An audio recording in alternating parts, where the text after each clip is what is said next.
Greetings there, gold seekers. This is Tim for Blue Lead Gold Productions. I am nowhere near the Yuba today. Instead, I'm at the worldwide global communication headquarters of Blue Lead Gold Productions. That's my front yard in Honolulu, Hawaii. And the topic for today is Major William Downie and the town that got named after him, beautiful Downieville, California. Prospectors have been finding gold in Downieville for more than 170 years. It's just a wonderful place. It's got magnificent scenery, it's got rich gold deposits, and it's got a lot of good gold rush history too. And that history really starts in October of 1849 when Major William Downie led a party of prospectors up to a place that they called the Forks, which is where the North Yuba has a confluence with the Downey River, which was also named after Major William Downie. And when Downey and his prospectors party got up there in October of 1849, they just found gold everywhere.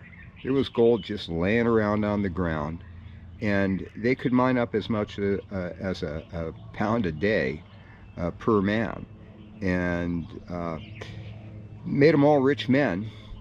But that first winter up in Downieville, that was pretty darn near Downey's last. So here's the story of Major William Downie. So let's hit the rewind button, and we'll start at the beginning of this tale of adventure, fame, and golden riches. William Downie was born in Glasgow, Scotland in 1819, and he arrives in San Francisco in June of 1849 at the age of 30. He's like hundreds of other gold seekers. He just cannot wait to get out to the gold fields and strike it rich.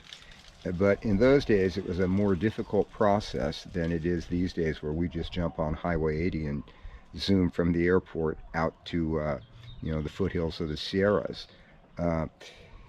Downey found passage on a schooner that was bound for Sacramento, and they sailed as far as Benicia before they were stopped by federal troops, who apparently felt the captain did not have the requisite governmental permits to continue further on the journey. So Downey was delayed for 3 days there in Benicia while the captain went back to get the proper permits from some governmental office in San Francisco. And this is just proof positive of the fact that even back then, at the very beginning of the gold rush, the government was throwing up obstacles in the way of honest miners. And Downey eventually makes it to Sacramento,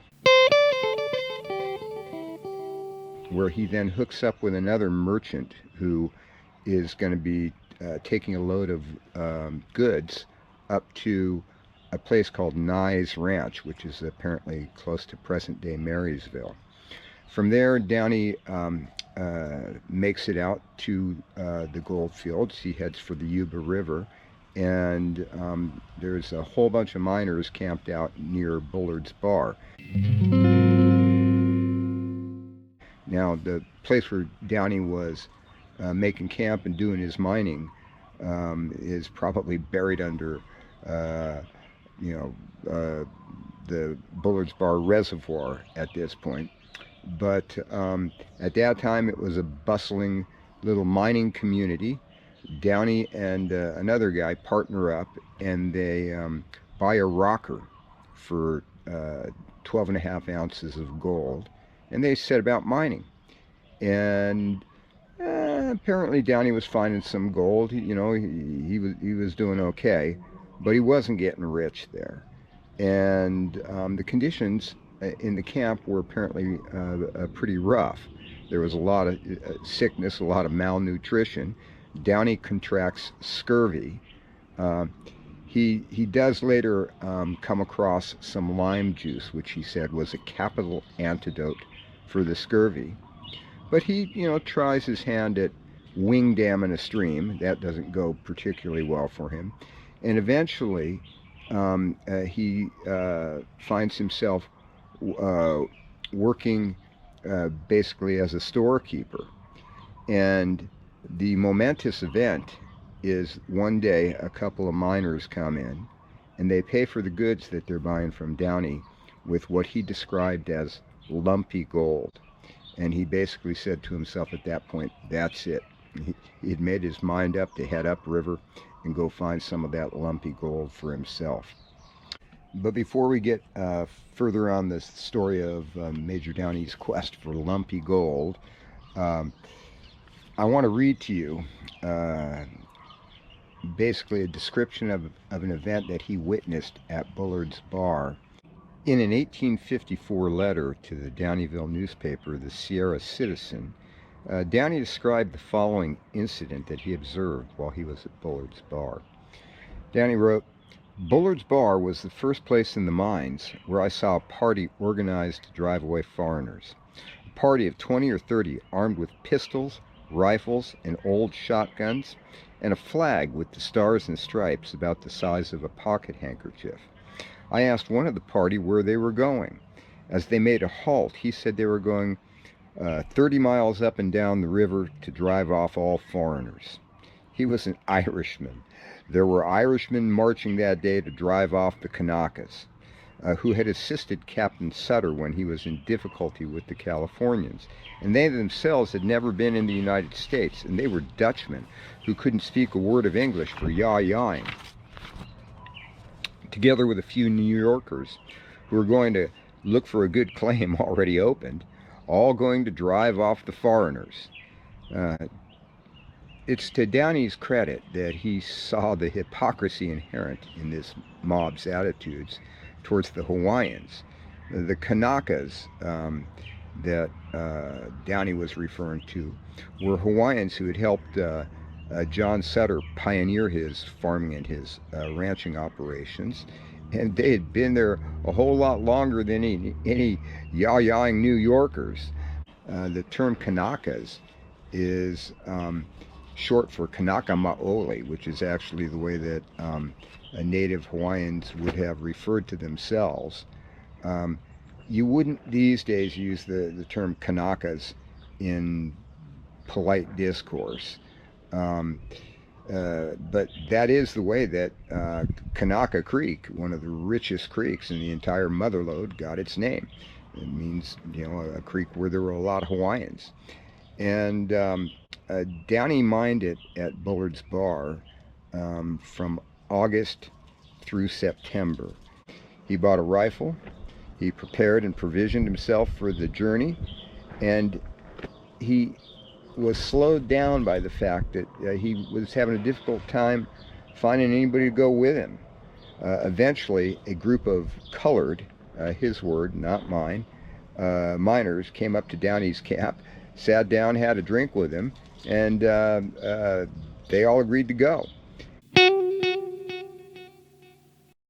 And the next morning, in addition to this group of 7, quote, colored miners, there were apparently 30 Kanakas that had showed up and wanted to go along as well. But Downey was not at all in favor of including the Kanakas in the expedition because he figured they did not have sufficient provisions and would just be, a burden on the rest of the party. And so Downey basically told the Kanakas they could tag along if they wanted, but they weren't going to, include them as part of their group, and that they weren't going to be able to share any of their provisions with them. And that apparently discouraged the overwhelming majority of the Hawaiians. It's also to Downey's credit that 15 years before slavery was abolished, he was setting off into the unknown wilderness with the known dangers of bears, Indians, and just the harshness of the terrain. That he was setting off eventually with a group that was Downey, 7, quote, colored miners, 1 young Irish boy, and actually I think there was initially another young boy who came along with them, but was quickly scared off with stories of grizzly bears and the prospect of meeting up with hostile Indians and robbers.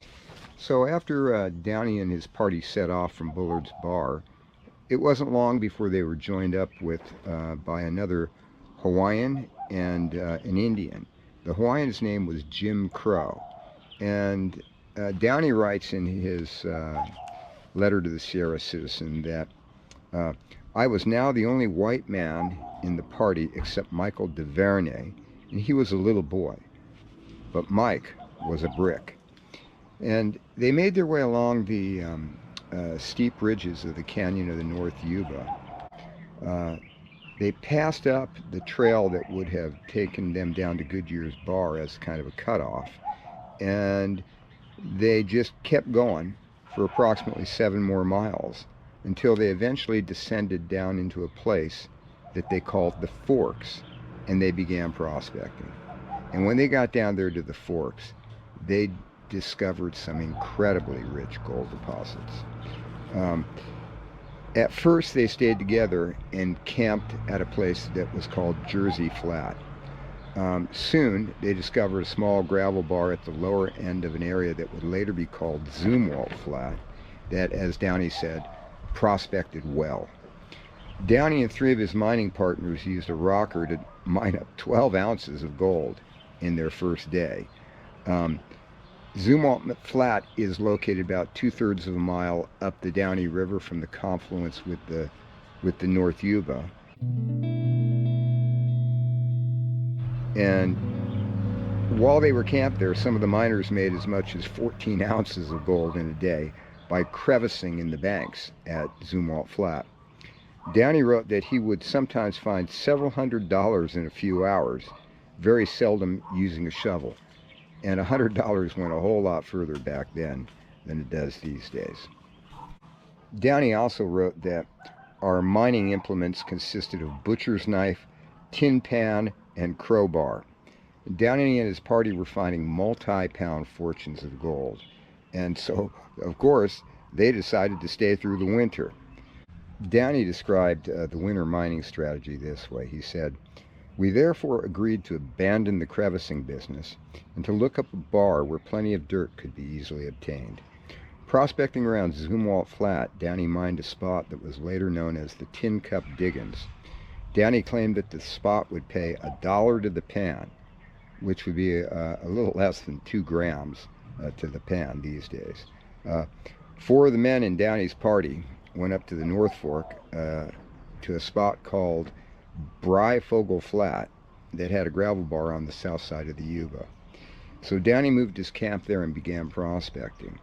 Downey wrote that the new campsite was a rough place, but the gold was there. Downey also wrote, Mamu and myself had about 10 feet of the bar up and down the river. We pitched our camp on Sunday evening, and bright and early on Monday morning, we went to work. A piece of ground belonging to the boy Alfred had gold that could be seen in considerable quantities by moving the dirt with the loot.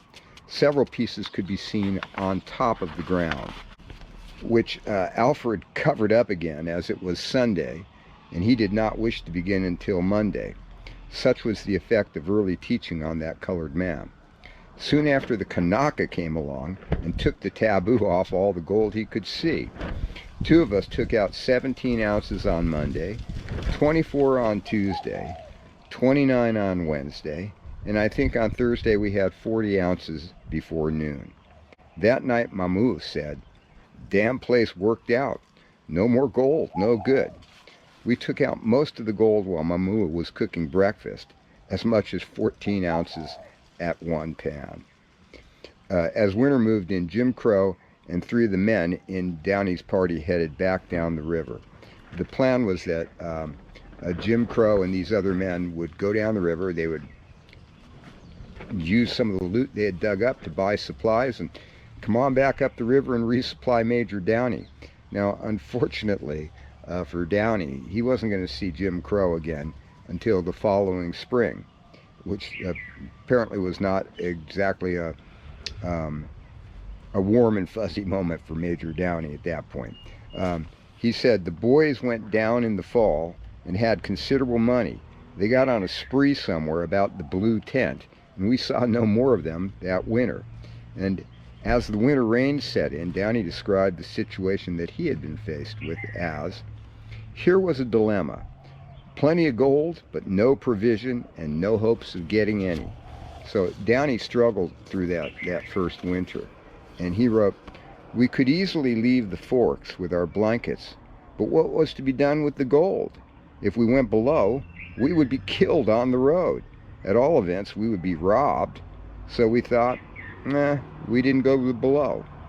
As spring approached, we were all attacked with the prospecting fever, and needs must find better diggings before the rush commenced in the spring. I think what Downey is telling us is that as spring got closer, they figured it was time to find some better diggings. Why? Otherwise, we might get elbowed out in the general scramble. My partner went up to Twist's Flat, as it is now called, and found a very rich spot opposite Negro Point. I have no idea where Negro Point is. While he was gone, I took out 30 ounces, but when he returned, he thought we had better leave the old claim as we had got the best of it. The next day he went back up to his new claim and brought back 32 ounces, and the 2 ounces he had over my day's work gave him more satisfaction than the rest all put together. We learned that there were a great number of people at Slayville on their way to the Forks, and none of us liked the idea of being surrounded by interlopers. It wasn't long before Downey and the area that would eventually bear his name were inundated and surrounded by interlopers. By the end of 1850, Downieville had 15 hotels, 4 bakeries, 4 butcher shops, and numerous saloons. And there were about 5,000 miners in the area. The gold that Downey and his party found, it made those guys rich. But his life and his adventures did not end there. There was a story about Downey that said that he persuaded the people of Downieville to name the place after him by taking a pan of gold dust and tossing it out into the middle of the road.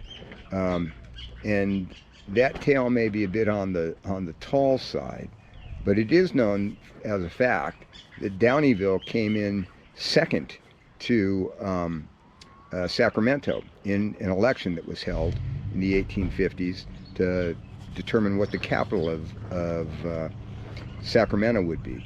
Now, then there were about, like I said, 5,000 miners in the area, and they were finding tons of gold. But these days, the year-round population of Downieville is probably closer to about 100 people. And after striking it rich in Downieville, Downey could have easily just retired and enjoyed his fame, fortune, and his golden years. But the adventurous spirit is not easily tamed. It wasn't long before he accepted an invitation from the governor up in British Columbia to explore wild and unexplored regions of British Columbia and look for gold up by the Fraser River. And eventually also in 1874, Downey made his way down to Panama to try his hand at a little bit of good old-fashioned grave robbing. And the town of Downieville has certainly gotten a lot quieter since the days of the Sierra Citizen, the Gold Rush, and Major William Downie. But it is still a mecca for gold miners. And in fact, it is going to be the scene of what will be an epic and historic 2023 North Yuba nugget hunt. It's going off on July 29th of this year. It's going to be along the North Yuba River, out in front of the Union Flat campground. I have a mining claim there. There's another mining claim downstream from mine that's going to be open to the public that day for mining. There's some public land adjacent to that downstream mining claim that should be open for mining for people as well. And I think the Valley Prospectors are also going to open up their claim, which is just upstream from the Union Flat campground, at least for panning. And so we're going to have a huge stretch of the river open. Last year we had maybe 100 miners showed up. It was way too much fun for everyone. So everyone is invited. Bring your family, bring your friends, bring American flags, and we're going to see you all at the 2023 North Yuba. Aloha!